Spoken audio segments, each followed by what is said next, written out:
to the Lisa at the Edge podcast. I am super happy to have you on as a guest. I am so excited to be on, Lisa. Thank you for having me. I have been looking forward to this. Yeah, me too, so much. Okay, so the idea for today's session is to hear a little bit about your career path, because again, it's another story of a non-traditional background, now working in tech. So I'd love to hear about that and how you landed your sort of first role at Microsoft.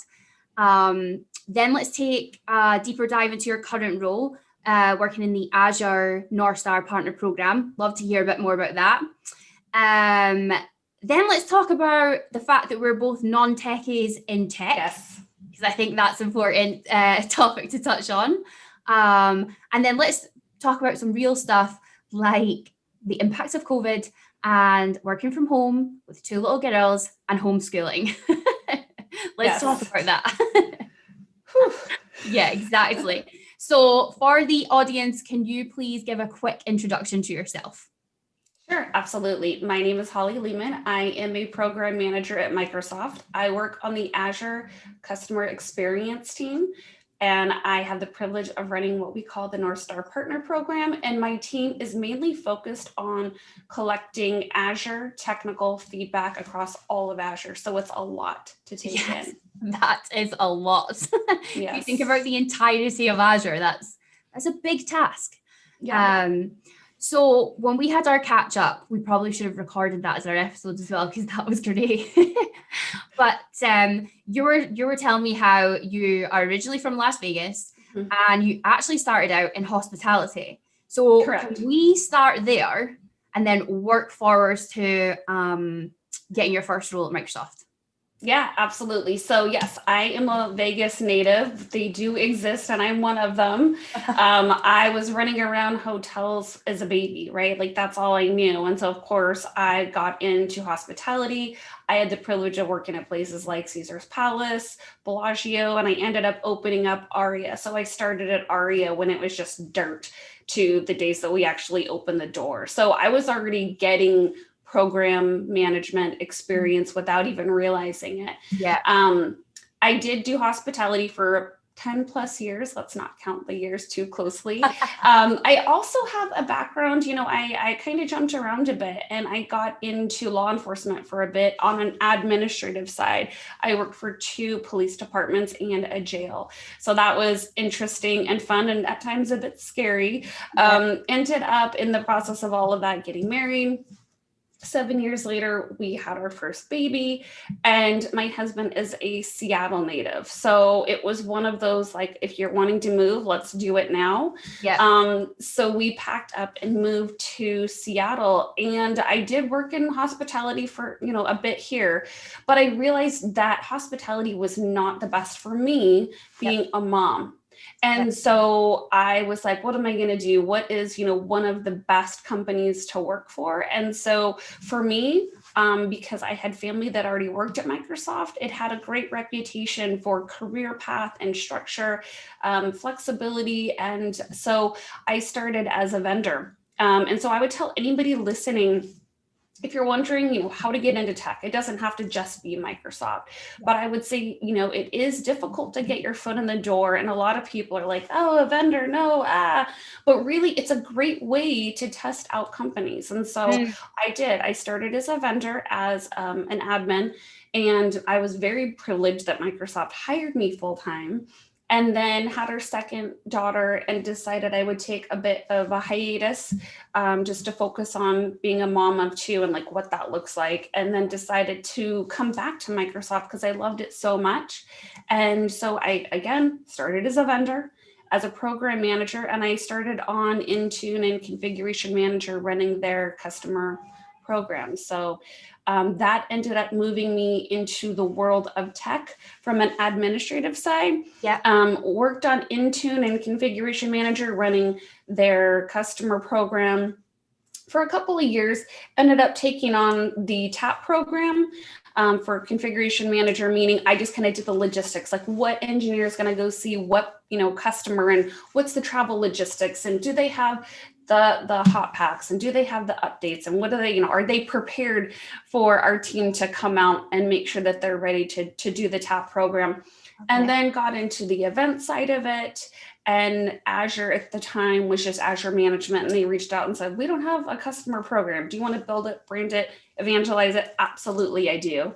Ended up dipping my feet a bit into the world of MVPs, which I absolutely love. They're just such amazing humans. And so started to work with the CDM, Cloud Data Management MVPs. And then after a bit, we went to Inspire, and I came back and said, okay, I've now got to work with the customers, now the MVPs, let's work with the partners. So then we ended up starting the North Star Partner Program. So amazing. That's the end to end. Amazing. That's great. So when working with customers and when working with partners and the MVPs, we talked a little bit about how you began to see the value in each community and what they could bring, and how important it is to build relationships and engage with them. And I think it's safe to say that that's your passion area, right? Absolutely. Yes. The communities that we have in tech are so powerful. And I say they're powerful because if we didn't get to know these humans that are using the technology that on the end we're creating, and we didn't listen to them, I don't think that our services would be as strong and powerful as they are now. And listening to the feedback from these communities, we're leveraging what they're telling us to make each of the services better. Yeah, absolutely. And I think it's by having those relationships and these different types of avenues to get that feedback that makes your feedback valuable. Because we all know what it's like when we get a survey or we need to fill something in, or someone asks, what's your feedback on this? But actually the way to get true, real world feedback is to have those really close relationships and have these different types of communities so that you can pull on that. So tell us a little bit more about the Azure North Star Partner Program, and what it involves for both the partners and yourself, and what do you love most about it?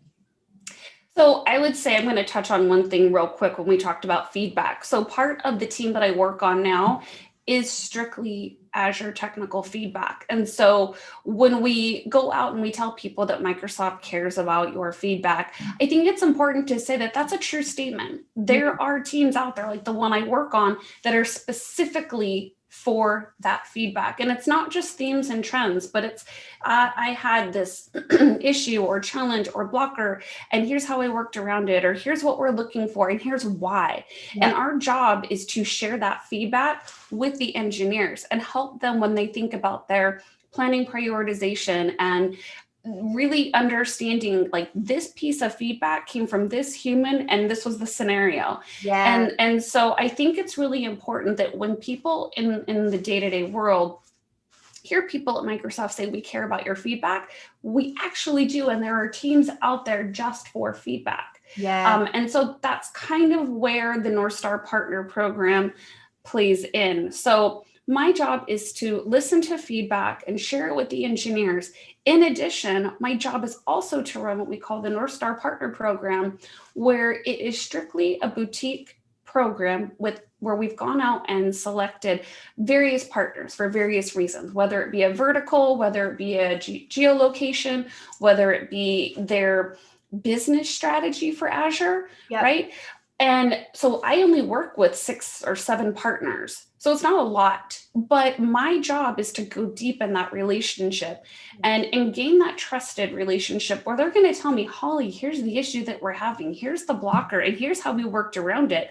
And I love it because part of what I've decided to do with that program is humanize partners, meaning people forget, yes, we have this huge partner community out there.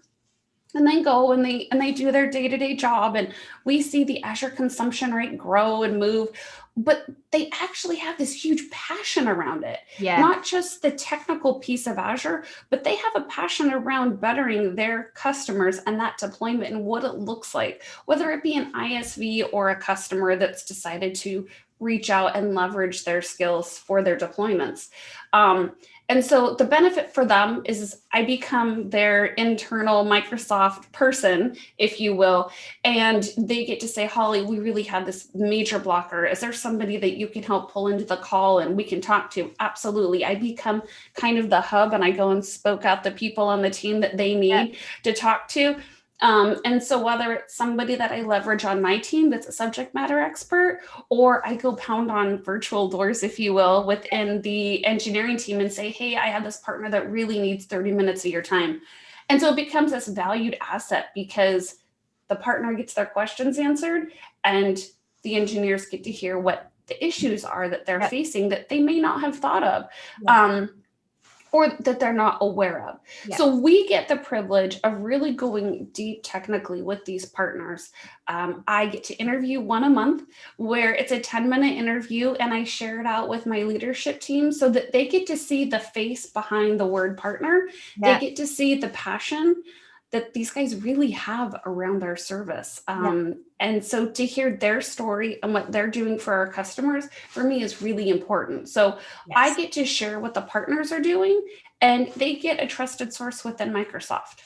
Yep, I love that. And I really love how you talk about humanizing the partner, the feedback, and sharing the full story. So it's not like one or two lines, we had this technical problem, it caused us to be, lose access for this amount of time, or it caused this to happen. You go in there and you say, like, you are their advocate, their voice, and you humanize that entire piece of feedback. It's from X partner who does this, it had this effect internally on their team, and it caused this for their customers.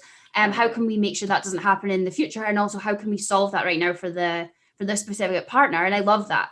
And I think you're right. It's important to share that the fact that Microsoft Safe Feedback is important, and it clearly is, with having teams like yourselves dedicated. But also Microsoft continually talks about how it is a partner network. Yeah. So Azure is the platform. It's all the great tech. It's all the great possibilities and the opportunities. But what makes that real and what turns that into value for other businesses and human beings is your partner network. And I just think that's a super special place to be. Well, I learned something on Intune that I think is a really valuable story, if I can share real quick. There was a partner it was a customer that I was working with, and they said, Holly, we've had this support ticket open for X amount of time. I won't say how long. And so I went out to our CSS support escalation team, and I said, this is a person like behind the desk. This is his job. This is the issue they've been having for months. And it's kind of like a light went on that, we're behind our laptop or coding or developing or creating. And there's a person on the other side of that service that it's their job on the line. It's their financial livelihood on the line, if you will. And so when we kind of flipped the role a little bit and said, hey, this is what this other human is dealing with, and they were willing to get on a call with them, they actually came back to me and said, thank you. Sometimes we're so busy in our day-to-day life that we forget about the fact that it's not just a support ticket. It's a human and their job behind that. And there's so much behind what's happening that we don't get to see. So I kind of realized that it's my job to remember that there's a face and a person behind, whether it's the feedback or the ticket or the number. And I think that is such a good point, and you can extrapolate that out, right? Because I had a similar situation, it was kind of similar situation just this other week. Let's just say that we've reported something to Microsoft. We're obviously we're partners, and there's just a little bit of confusion around where that is, who knows about it, etc. Right? And my counterpart at Microsoft is obviously having to report on that and give more information about that on their side. And there's a meeting coming up where they review this report and then they go over it. And I think it's so important to keep in mind that we all have our individual roles and our individual jobs, and we work in our individual teams and our individual companies. But it's so important, I think, especially when you're looking to partner with someone or work with someone else closely, to take the time to sort of explain, look, this is my role and these are my expectations and this is how it's impacted me, and for the other person to do the same, so that you can take a step back and really think about, you might just want this information from this other person, but why? You know, what are they Right. looking for? What are they dealing with there on their side? It's probably similar to what you're dealing with on your side. How can you better support each other? And it's remembering, like you say, that we all have day jobs that all bring home our pay packet. And you know, it's really important to think about that. So yeah. I think that's really great. And we spoke about on our catch up as well about not necessarily being passionate for the tech. Like, the tech is cool, but at the end of the day, the tech is built by people for people. And without that focus on people, what does the tech matter, really? Well, and I find passion here, it's not about the actual technology. My passion is really when I get on a call with these partners, hear how are. That to me, I'm floored by how smart they are and their passion for the tech. So I have the passion around the humans. They have the passion for the tech. And when they talk to me and they treat me as an equal counterpart, even though they know that I'm not deep as technical as they are, and they treat me with that level of respect, it tells me they respect the role that I play for them. Yes. Oh, absolutely. And that means a lot. Yeah. And I think that those two passions can feed off each other and work really, really well together to achieve what we're all trying to achieve in this industry. And I think that's a good segue into talking about being non-techies in tech, right? Because both of us are non-technicals in tech. And hearing you explain that there really actually, like, I felt that as well. When I am helping, you know, you might have all the greatest technical experts in the room, but there's a problem for whatever reason. It usually falls down to people and process, right? Usually falls down to there not being that hub that can reach out and connect people. And we spoke a little bit about that, about being a connector, and you shared some insights around when you attended events like Inspire, just being able to get people to talk, to open up, and to, again, share feedback, etc. So tell us a little bit about, so how long have you been a non-techie in tech? Oh my goodness. So even with minus, no. So like I said, I took 2 years off, but altogether I've been at Microsoft for 8 years. And for the longest time, I felt like the dumbest person in the room because, like I said, the people I work with internally and externally, I find them to be such brilliant human beings. And I can't say that word enough, brilliant. Like when they talk about their background, like, so for instance, my manager, she goes back 20 plus years working on data centers and coding. And so I just sit in the room and I'm like, what do I have to offer? You know, so I'm very humbled by the people that I work with. And I truly mean that, whether it be a customer, MVP, or partner, or internal. Yep. And then, you know, in talking to other mentors that I have within Microsoft, I realized that you don't have to code to be smart, right? So we all bring different skills. And I would say this didn't hit me until this year. Being remote and figuring out how to do my job in a way that made it successful, I bring other skill sets. So being able to get people talking virtually at an event, doing the logistics, not everybody has those skills. So the fact that I work with people that I'm intimidated by, and they'll reach out to me and say, Holly, can I jump on a call and go over my architectural concept with you? Wait, why do you want me on that call? But it's because we've created that trusted relationship, and they know that I can take what they're saying, simplify it, and then share it back with my engineering team. That's not a skill everybody has. No. The ability to get people talking, that most technical people aren't super chatty like me, and being able to get folks talking and get a trusted relationship, or setting up an event, or being able to get the logistics of 50 plus EBCs that Inspire, relationship building, networking. I had to realize, okay, there is a need for this in Microsoft. And just because I don't code, and I really, quite frankly, don't want to code, that's okay. I run my own video series with Isadora Kajanik, Head in the Cloud, Heart in the Community. And we recently interviewed Stephen Rose. And the one thing he said that made me feel like I'm kind of on the right track, he said, being a connector is one of the most valuable skills you can have. Yeah. So even if you're not able to get on a call and discuss Azure Sentinel or Azure Firewall or Azure Monitor or whatever it is deep, I know the people to go get and bring them into the call. Yes. And not everybody either knows how to be a connector, knows how to create a relationship where this very busy engineer will say, yes, I will give you 30 minutes of my time to go talk to this customer partner MVP. That is an important skill. And so without all of the skills that we come with, whether it be a coder, developer, engineer, connector, whatever that looks like, relationship builder, event logistics creator, we all are needed, because without one of those, something else would drop. Yeah. And I had to realize that. So being a non-technical.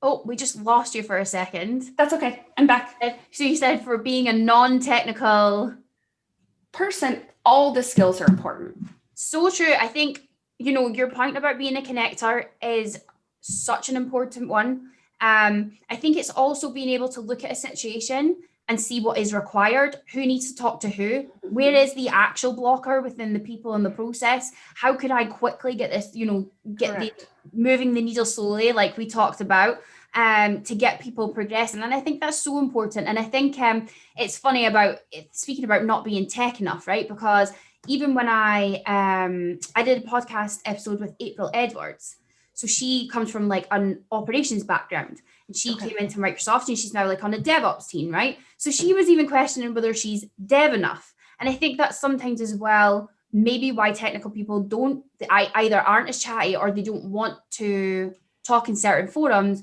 because I think deep within the industry, even within the techies, there is major imposter syndrome, especially with this new move to cloud. Like everybody is just a little bit hesitant to say that they don't know or don't understand something. So if you can create a safe environment where that person can bounce off ideas with you, I think that is hugely valuable. And I think that it's so important to it's the key to innovation, not just for tech, but all the great things that tech can do for this world, is that we move from that sort of needing to be seen as an expert into I am comfortable or maybe uncomfortable with saying that I don't know, but I'd rather say that and get to the answer and work with other people than to sort of stay in my silo and not progress. And I think it's people like, I'm just going to throw me in here with you being so amazing as you are, but it's people like us that I think that can help do that and change that culture. Well, and I know when I was on Intune and Configuration Manager, which is now Endpoint Manager, but when we were starting to go through that evolution of Intune and Configuration Manager to co-management, people really came out of the woodwork with what's happening with my role. How do I move forward? Configuration Manager has been around for 20 plus years. And if that's all they know, and now your IT admin is now being told you need to learn Intune, that's super intimidating. And they got on board and everybody moved with the evolvement and the evolution of the technology. But without the customer programs, without the MVP and the partner programs, we wouldn't get that feedback and hear these themes and trends that people on the opposite side are having. And then over on Azure, when COVID happened, I started to see people say, oh my goodness, we can't get to the data center. So people are now moving the needle much quicker to move to the cloud migration. And now you've got people that have only known on-prem for so long that they are sharing that fear. Like, I only know on-prem data center, and now I'm being forced to understand lift and shift and migration into the cloud. And how do we do this? And I've got on-prem legacy apps, and how do I get them up to speed? I mean, there's a lot. And so I also think hearing the more technical fellows have their own imposter syndrome and fears told me, like, okay, we're all dealing with it in some sort of way, just a bit different. Yeah, absolutely. Absolutely. Okay. Let's talk about the impact of COVID. Okay. That's had on your role. So what did your sort of working home life look before and after? And also let's we can touch on at the end if you like. I'd just like you to share a little bit more about Head in the Cloud, Heart in the Community. One of my favorite. Absolutely, I would love it. And just like how it came about, because it came about sort of during the COVID time. Yep. Lots of great content has. So let's wrap up on that. Okay. Yeah, I'd like to hear how COVID impacted your home and work life. It was crazy, to be honest with you. So my family was in Mexico on vacation when COVID became like, we became the hotspot. Right. And I remember my husband and I were like, it can't last longer than a week. So we were actually thinking about just booking another week and staying in the resort. Yes. And I've got friends that are like, Holly, you need to order all these random, bleach and toilet paper and Lysol. And I'm like, okay, well, I'll do it. And I'm sure I'll be back to work by the time I land. And I said, well, if the school's closed down, we'll stay another week. We'll get back and it'll be fine. Well, the schools didn't close, and thankfully they didn't at the time, because right as soon as we did come home, everything did shut down. So It's good that we came back when we did. That said, thankfully I bring my laptop home with me every day because I never went back to work. Yeah. It's been almost a year since I've been I haven't been back to the building since we shut down. And at the time we had just bought a new house and I was going to dump a bunch of money into making a kid's game room. And this office was just kind of the dump hall. And I said, okay, I'm going to, Microsoft was so supportive. They said, take the time you need. Yep. Let us know what you need. Take the time to set up an office, make your home office yours. Yeah. And it was really nice, the support that Microsoft had for us being thrown into this. And so I did, I logged off for a day. I decorated an office. I made it a true suite. And so now, unfortunately, at the time, everything was sold out on Amazon, Yes. Microphones and webcams. And so, but I am slowly starting to buy the things that I need to make this truly a tech office. But yeah, it was a huge difference. And so when we think about all the parents out there that are trying to be successful, I'm going to be real honest right now. It's not easy. I'm sure everybody can hear like chaos out there with my kids running around. And I had to actually educate some of the teachers as to why my kids couldn't hook up a device to their laptop to print their worksheets. It's probably being managed on the back end and you're not aware of it. And they didn't know. And so I was able to help provide them with some feedback on how to make it easier for parents. Like, we don't want to have to now log in to another device to print a worksheet. Yep. And so I care a lot about my job, but I have many hats now. My other job is being a mom, and that job to me is so important. And so thankfully, Microsoft has now said, hey, for those parents out there, you might need to adjust your work shift a bit. Help your kids log in the morning, help them get onto Zoom, help them.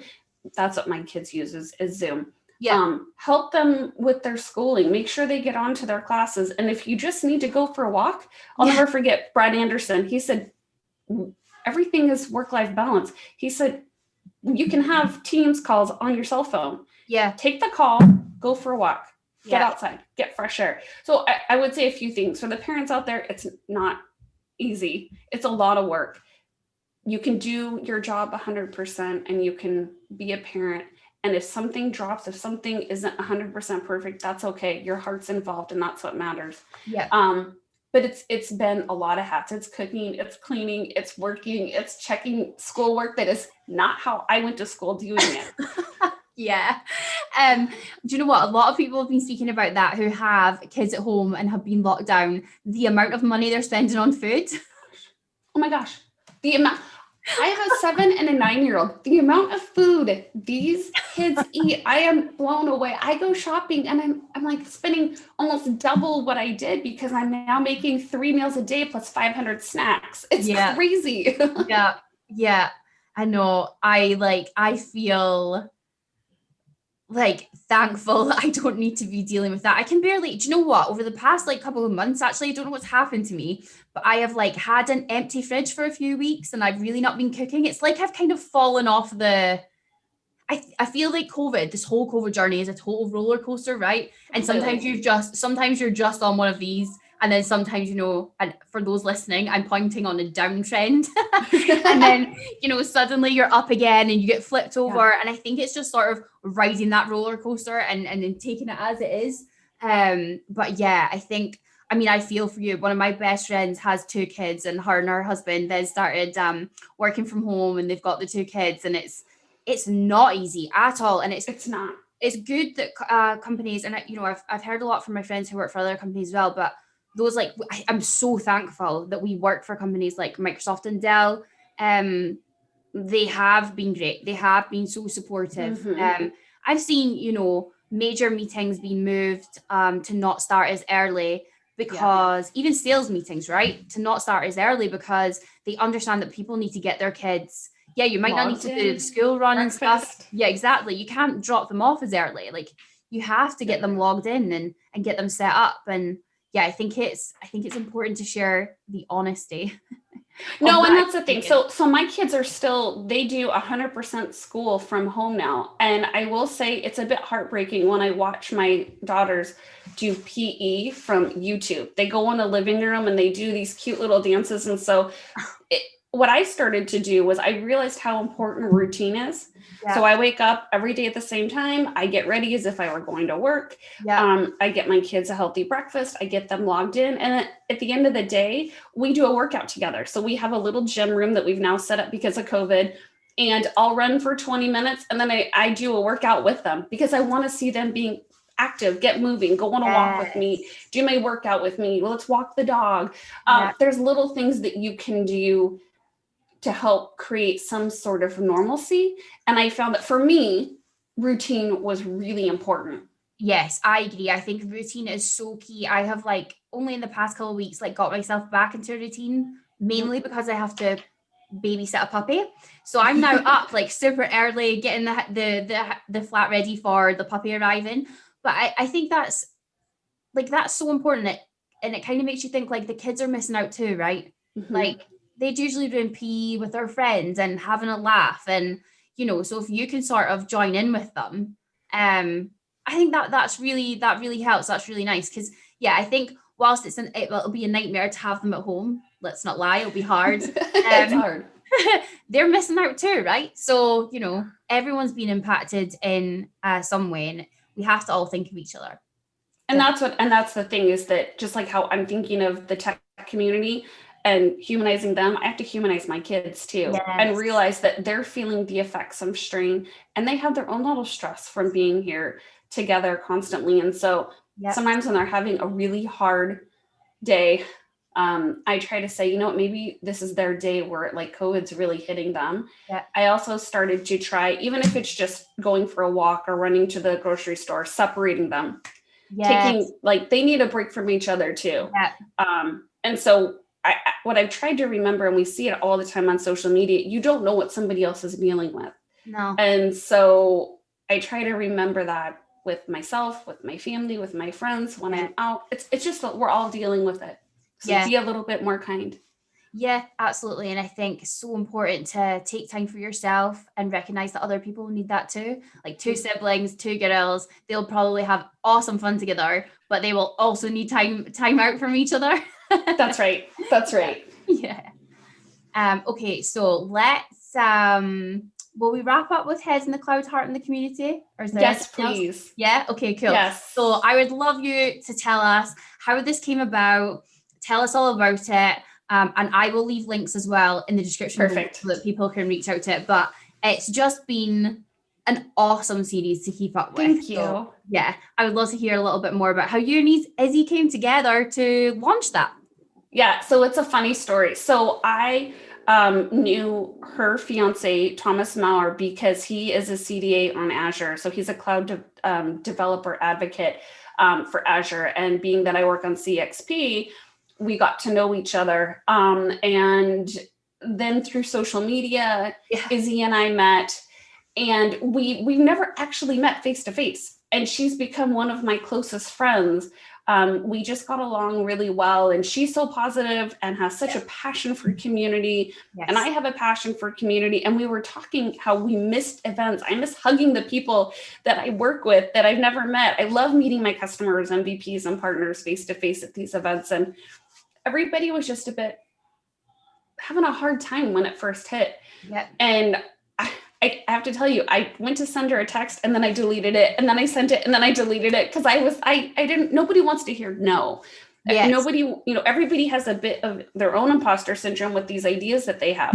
Yep. And I said, hey, what would you think about doing this like video series with me where we find different people in the community and share their positive story? Because I realized people like, my friend Sam, he's an MVP for Azure, and he had written a book with Steve Buchanan. You've interviewed Steve. Yeah. And I thought, well, this is something really cool and positive. Let's share this. Or, you have Mary Rodriguez we interviewed. She had just released her book, and you've got Donna with her fashion line, and just so many things. You had Stephen Rose, who went through a career change, and you have Rob, who is our friendly lovable dino, and I wanted to show how he was bringing his positive stories with his kids and sharing these dinos with everybody. And so we just thought it would be really fun to share the positives of what people are doing during COVID. And we've gotten a true partnership. She is absolutely amazing with the technical editing side, and I do more of the PMing. And then together we share it 50-50, where she makes questions, I make questions, she opens, I close, vice versa. And it's become a true partnership where we get to stay connected with the community and share what these amazing humans are doing in this really cruddy situation. Yes. Yeah. Do you know what? I think it really is such a great show. So guys, if you have not checked it out, check it out now. Please subscribe.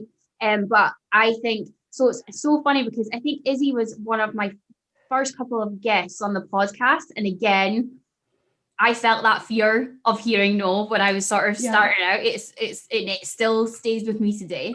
But me and Izzy had a really sort of honest podcast episodes, and I'll link that as well, actually, because you can hear how things have changed, where we basically shared about how pants it was. I mean, Izzy, like you say, absolute community rock star, always at all the events, connecting everyone. And, that really changed her work life. And then I was supposed to be traveling, had just started my new role. I was, meant to be sort of remote, but traveling. Okay. And then before lockdown, we were planning a customer event in Berlin. I said this about 20 times. Everyone's going to be so sick of this, but Berlin and Zurich. And then I was supposed to be going to Las Vegas to speak at Dell Tech World. Okay. And none of that happened. And I've only been to London a couple of times, and I've had to sort of build on my relationships in my new role virtually as well. So we were basically just sharing that, and we were like, oh, virtual events won't be the same. And, we were being really honest about it. And I think what's really cool to see is you guys got a friendship out of it. You started your series. I started this. It's like, it's crazy what we've been able to do by supporting each other, and what we've been able to bring to the community. But also, just for me personally, it's really helped me this year. It's really helped me. I mean, I put a tweet out the other day to say, if I was to do a session on how starting a podcast got me through a pandemic, would anyone be interested in?